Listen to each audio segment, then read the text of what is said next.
से व्याकुल कोई स्त्री रोने लगी, क्योंकि वह अपने बेटे के दर्शन से निराश हो चुकी थी। उसका पुत्र मर चुका था और वह रोती हुई कहती जा रही थी, हाय, मुझ बूढ़ी माता के सामने मेरा बेटा मरा जा रहा है। उसका रुदन सुनकर राजा जीमूतवाहन का तो मानो हृदय विदीर्ण हो गया। वह तत्काल उस स्त्री के पास गए और उससे पूछा, माता, आपका बेटा कैसे मरा है? तब बूढ़ी माता ने कहा कि गरुड़ प्रतिदिन आकर गांव के लड़कों को खा जाता है। वह प्रतिदिन प्रत्येक घर के एक बच्चे को आकर खा कर जाता है और आज मेरे बेटे की बारी है। इस पर दयालु राजा ने कहा, माता, अब तुम रो मत, आनंद से बैठो और प्रतीक्षा करो। मैं तुम्हारे बच्चे को बचाने का प्रयास करता हूँ।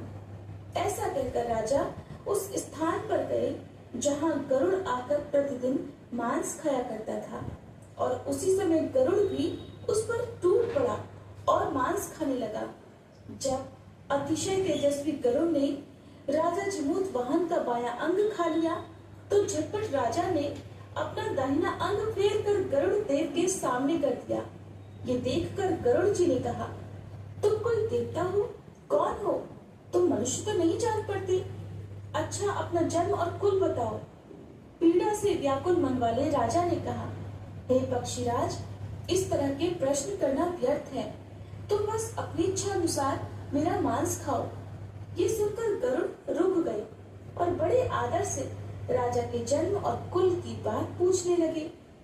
राजा ने कहा, मेरी माता का नाम शव्या है और मेरे पिता का नाम शालिवाहन है। सूर्यवंश में मेरा जन्म हुआ है और मेरा नाम जीमूतवाहन है।